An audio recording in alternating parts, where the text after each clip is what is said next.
I think you'll hear from my colleagues. Just moments ago, I introduced the Protection Against Online Fraud Act in the House, and I want to tell you why it matters.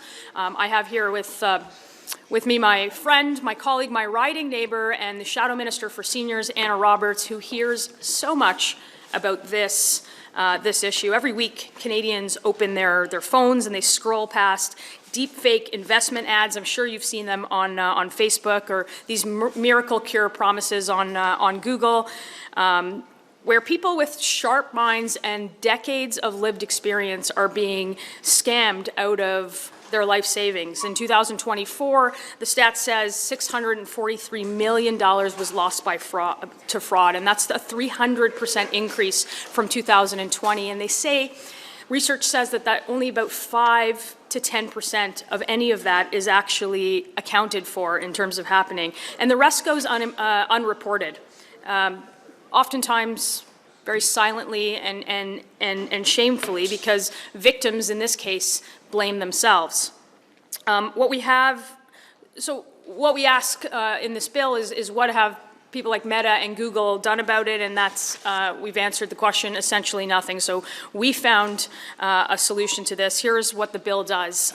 It makes mandatory for platforms to block and remove fraudulent content in a timely manner, with heavy fines, finally, for those that don't comply. It requires them to notify users who have actually clicked on this and been scammed by it, if they know that that happened on their platform. And finally, it introduces a criminal code amendment with an aggravating factor if the scammers deliberately target people based on age, on health, and on financial vulnerability. We find that these scams are deliberately targeting seniors and those who aren't necessarily internet literate, although some of these scams look really, really real. A lot of these scams are built specifically to prey on seniors.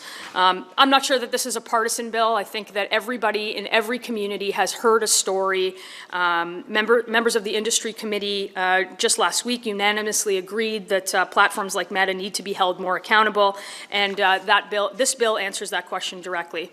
And finally, the US, Australia, the UK, the EU have all moved in this direction, and Canada is sort of the last one at the table.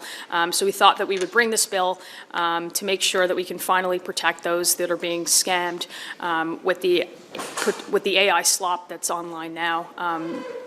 Many people losing their life savings, their homes, everything that they've built. So I appreciate if all members of the House would consider voting this into legislation. I think we needed it yesterday, and I'm excited to hear about any amendments that people propose at committee. We're going to spend the summer speaking to more seniors and more groups about how we can even strengthen this bill. Thanks.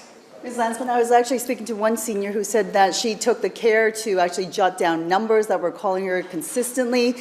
She had some addresses from letters, but she brought this to police, and police said, where they're not investigating, just don't answer the phone. How do you get accountability if the investigators, the police forces, do not investigate these issues? Yeah, look, I don't think you're going to solve this overnight with one piece of legislation, but what I do know is that Facebook ads, Facebook knows where you were 10 years ago, and they know exactly who clicked on things, and they know exactly if you were at a birthday party 10 years ago. So they have all of this data held. And what we're doing, particularly in this piece of legislation, is holding them accountable to make sure that they tell the people who clicked on that, potentially the people that were scammed by it, have fines with teeth so that they remove these things quickly and that it happens to less people. And of course, the criminal code amendment, which again will make it an aggravating assault to go after or prey on seniors or those who are financially vulnerable. We can't solve it all, but I think this is one step in the process. How do you urge police to investigate, though? You would think they would want to follow. Well, look, we want to attack the problem and make sure that there's less of it. And look, of course, police forces need to take this stuff seriously. We had a senior in Sault Ste. Marie lose $1 million. Another one in Simcoe North that we heard about last week, you lose $600,000. And there's so many of these stories right around the corner. We want to get to the bottom of the issue and try to get the platforms to take this stuff down so it happens less, and perhaps police can investigate if there isn't so many of them. Awesome, thank you.